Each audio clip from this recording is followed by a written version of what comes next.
और सीधे आपको तस्वीरें दिखाएंगे उज्जैन की योग थेरेपी चिकित्सालय का लोकार्पण करने के लिए सीएम डॉक्टर मोहन यादव पहुंचे हैं। लोकार्पण उन्होंने किया है और उज्जैन के निनोरा में कार्यक्रम का आयोजन किया गया है। अब देखिए कार्यक्रम की सीधी तस्वीरें। हमारे जो मुख्य अतिथि आज यहाँ पर आए हैं तो इनका आशीर्वाद हम सबको मिले।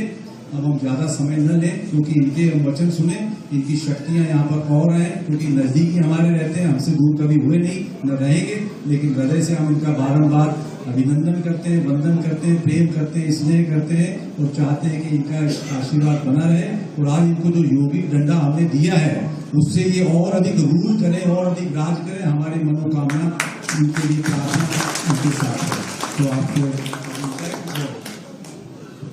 मैं एक बहुत छोटी सी चीज बहुत जल्दी बताता हूँ कि सर के ऊपर सिर्फ महाकाल का नहीं, बाबा बैजनाथ का भी आशीर्वाद है। और ये छोटी सी गुरु जी आपको भी इसलिए कहूंगा, आज से 2 साल पहले हमने एक प्रोग्राम रखा था, बहुत बारिश हो रही थी, तो उस समय के मुख्यमंत्री जी नहीं आ पाए थे, तो सर हम उस प्रोग्राम को लीड कर रहे थे। तो दत्तीगांव जी जब आए, चूंकि वो मुख्यमंत्री जी नहीं आ पाए, तो दत्तीगांव जी ने ऊपर स्टेज पे आकर कहा कि आज हमारे मुख्यमंत्री हमारे बीच में हैं और वो मुख्यमंत्री ये है। और उन्होंने वहां से जब बोला तो बाबा बैजनाथ ने वहां सुना और महाकाल जी ने यहाँ से इनको मुख्यमंत्री बनाया। सर आपका हृदय से स्वागत, वंदन, अभिनंदन। और हम सभी इनसे सुनते हैं। बोले महाकाल महाराज की, नर्मदे छिपरे महारानी की।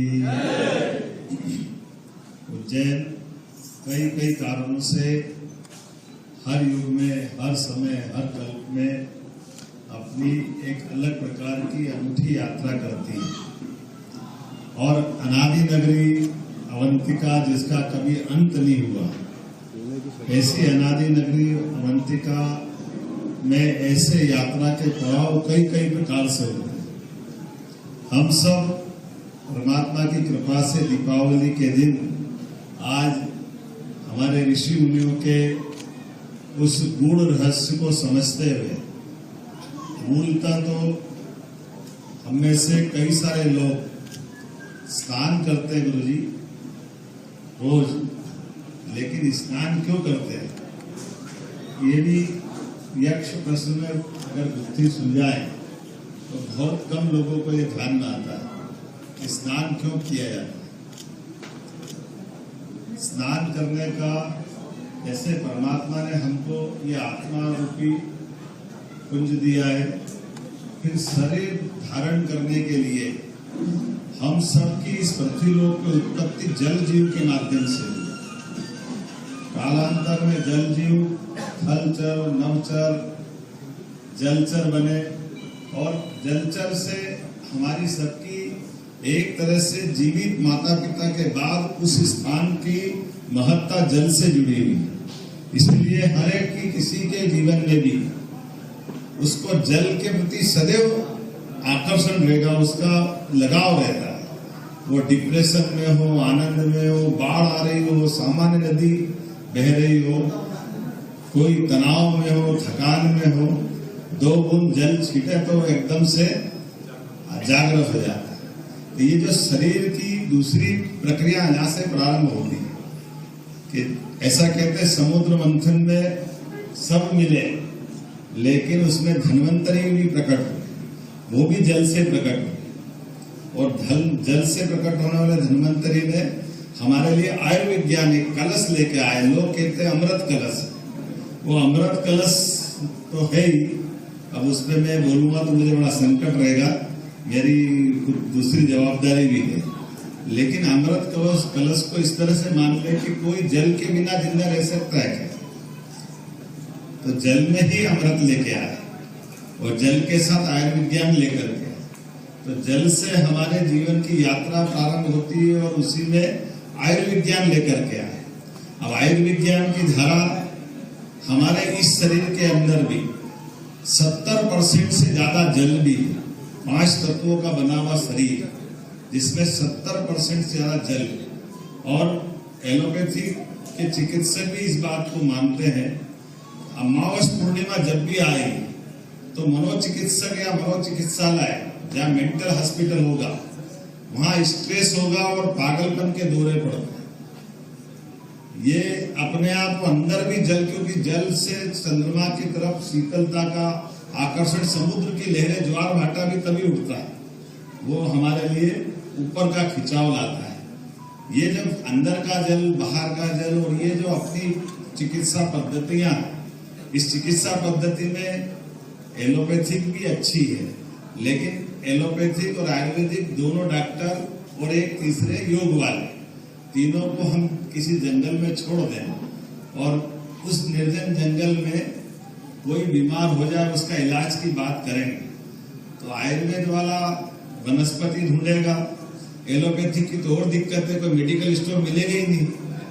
अगर वो मेडिकल स्टोर नहीं तो फिर एलोपैथिक का काम जब तक वो अपना लिख कर देगा और कोई दुकान लेके बैठेगा तो बात बनेगी।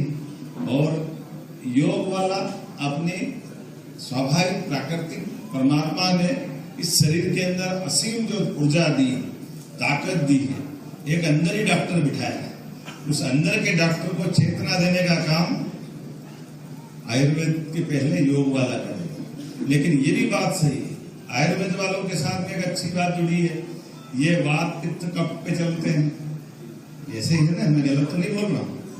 आयुर्वेद में तीन ही तरह से हर एक की चिकित्सा की बेस ढूंढते हैं, लेकिन ये भी परमात्मा ने जोरदार जानकारी दी है।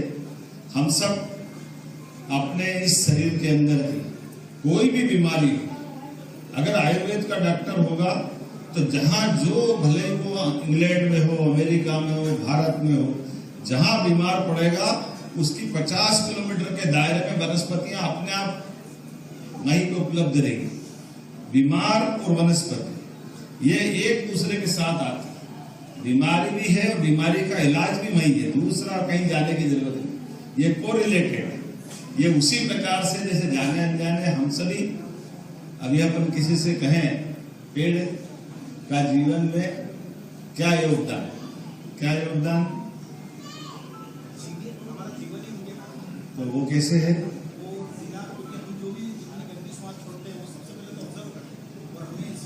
ताली बजाओ, इतनी अच्छी ताली बजाओ। वो हमारी निकली हुई कार्बन डाइऑक्साइड को लेता है और ऑक्सीजन देता है। ये हमारे में परमात्मा ने पूरे जगत में परस्पर अवलंबिता दी है, एक दूसरे के ऊपर निर्भरता दी। हम अलग नहीं हो सकते। हम अगर चल भी रहे हैं, हम यहाँ बैठे भी हैं, तो आप बैठने का कारण क्या है? किस कारण बैठे?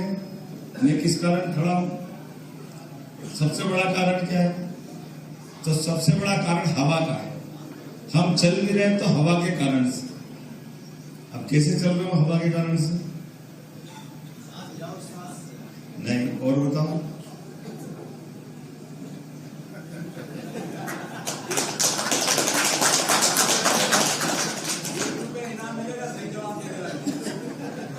हमारे लिए ये जो गुरुत्वाकर्षण की शक्ति पृथ्वी की है, उस गुरुत्वाकर्षण की शक्ति को हम तक पहुंचाने के लिए हवा रोल करती है। अगर हवा नहीं होगी तो आप इस जमीन पे खड़े रहोगे, पता नहीं कहाँ उड़ने लग जाओगे। जैसे हम इस अपनी अर्थ से ऊपर चले जाते हैं, तो जैसे आपने देखा होगा नहीं, वो विदेश अपने देश से गया शुक्ला बंधु, चंद्रमा से बात कर रहा था, तो जब वो बात कर रहा था उसने महत्व की बात बताई। उसने कहा मैं आपसे बात कर रहा हूँ भारत में, लेकिन मेरे पैर नीचे से बंधे हुए, अगर एक पैर खुल जाएंगे तो मैं कहाँ जाऊंगा मुझे नहीं मालूम। अपने आप इस ब्रह्मांड में घूमता रहूं। ये कई सारी परमात्मा ने इतनी सारी लीलाएं दी है, इन लीलाओं को केवल हमको समझने की जरूरत है, इनको जानने की जरूरत है, और इनके अंदर आनंद जो है उस आनंद को आनंद लेने की जरूरत है। इसलिए ओमानंद जी महाराज का जोरदार अभिनंदन करो। ये ओम के आनंद, और ये स्थान का भी आनंद आपने जीवंत कर दिया। 2 ज्योतिर्लिंग, वैसे तो 12 ज्योतिर्लिंग, एक काल में काल महाकाल जो जीवन की अवधि नियत करते हैं, उनकी अवधि बढ़ाने घटाने का, ऊपर नीचे का किसी को अधिकार नहीं। एक बार जिसको दिया उसको रिचार्ज नहीं कर सकता, फुल चार्ज करके भेज दे, फिर डिस्ट्रॉय करो, उसके बाद वो अगला औकात में कोई भी इसको गुंजाइश नहीं है। लेकिन इसके साथ एक चीज है, जब हमारी शरीर रूपी काया आती है तो इस शरीर रूपी काया के साथ एक ओंकार की ध्वनि भी इस पूरे शरीर के अंदर गुंजायमान होती रहती है। इसलिए हमारे यहाँ व्यक्ति का शरीर जब छूटेगा तो पूरा दुनिया कहती कि व्यक्ति मर गया। भारत वाले कभी नहीं बोलते मर गया, इनका एक शब्द शांत हो गया, मतलब वो सुर शांत हो गया अंदर से, शरीर का वो हिस्सा कोई रोम रोम में। तो ये वैसे तो आप सब जानते ही हैं, हमारे शरीर के अंदर 5 प्राण हैं और 5 प्राण में से जब तक 5 प्राण उप प्राण से बाहर नहीं हो जाए तब तक हमारा ये शरीर भी छूटता नहीं। और अब वेंटिलेटर के कारण से 5 प्राण पकड़ते थे, पहले भी पकड़ना आते थे। 5 प्राण कौन से? पहला प्राण प्राणाय स्वाहा, उदानाय स्वाहा, समानाय स्वाहा। ये जो हमारे एक एक भोजन कराने के भी मंत्र है बाबा भगवान के, तो ये 5 प्राण 5 जगह। पहला हमारा भोजन लगेगा हृदय से कंठ तक, दूसरा भोजन लगेगा कंठ से सिर तक, तीसरा भोजन लगेगा हृदय से नाभि तक, चौथा भोजन लगेगा नाभि से पैर तक। अब वेंटिलेटर पे सब पकड़ लेते, हार्ट गया तो भी वेंटिलेटर पे व्यक्ति जिंदा है, हार्ट रिप्लेस कर दो तो जिंदा होकर बाहर आ जाएगा। वो वेंटिलेटर, पहले वेंटिलेटर नहीं था, लेकिन ये तो शरीर विज्ञान तो आयुर्वेद वाले तो पहले से जानते थे और ये हमारे योग विज्ञान वाले भी जानते थे। ऐसे एक एक करके ये अंग जब जाते हैं तो इसके लिए वेद वाक्य में एक शब्द है, यत पिंडे तत् ब्रह्मांड। जैसा हमारा पिंड है वही ब्रह्मांड है, उसके अलावा कुछ नहीं हो सकता। प्रत्येक व्यक्ति के शरीर में रोम रोम में भी अपने जीवंतता है, तो वो जीवंतता की ध्वनि ओंकार ध्वनि। तो आज के इस अवसर पर तीसरा थेरेपी सेंटर हमारे लिए सौभाग्य की बात है। 2 महायोगियों की नगरी उज्जैन, बाबा महाकाल की नगरी और अब उमानंद जी की भी नगरी हुई, हमारे लिए आनंद आया। हमारी इस यात्रा में आप प्रमुख पड़ाव के रूप में आज अपने इस दोनों ज्योतिर्लिंग के बीच हमारे लिए ये स्थान तीसरा तीर्थ बना है। ये तीसरा तीर्थ का पहले चरण का लोकार्पण, मेरी अपनी ओर से सबको बधाई। और ये विश्व के हमारे राजदूत है जो हमारी यहाँ की कला को, यहाँ के अमृत विज्ञान को ले जाकर के दुनिया का भला करने के लिए दुनिया में अपने अपने स्थान पे जाकर, ये जो अपने बीच में एक कमल है, सच में अगर लक्ष्मी जी को जीवित रूप में देखना है, लक्ष्मी जी का चित्र मिलेगा, प्रतिमा मिलेगी, लेकिन लक्ष्मी को जीवित देखा है किसने देखा? कमल का फूल देखो अपने आप जिंदा हो जाता है। वनस्पतियों में कमल का फूल, अगर आपको लक्ष्मी जी का पाना नहीं मिले, प्रतिमा नहीं मिले, पूजा करना, तो कमल के फूल की पूजा करो, अपने आप हो जाए। और माननीय नरेंद्र मोदी जी ने कमल के फूल की पूजा करी तो दुनिया की सबसे बड़ी पार्टी बनकर चला, दुनिया के अंदर इतने बड़े लोकतंत्र के नायक बने। और उनकी यात्रा से फिर कमल कहाँ जुड़ता है? 2014 से योग को अंतर्राष्ट्रीय मान्यता दिलाई मोदी जी के बाद। जोरदार अभिनंदन मोदी जी का भी करें। और एक बार फिर दीपावली के पावन पर्व के अवसर पर आप सबको मंगल कामना। और ये पहला चरण आगे तक चलते चलते इसकी तो परमात्मा ने शुरुआत करी है, और जो आप गुरु जी चाहोगे वो सब होता जाएगा। मैं भूमि पूजन के अवसर पे भी आया था और आज लोकार्पण के अवसर पे भी आया हूँ, मुझे अच्छा लगा। हमने कहा मैं विलम्ब से आया, थोड़ी क्षमा भी चाहता हूँ, लेकिन ये जो प्रेम है वो प्रेम बरबस खींचता है, उस प्रेम के कारण से आपके बीच में आया।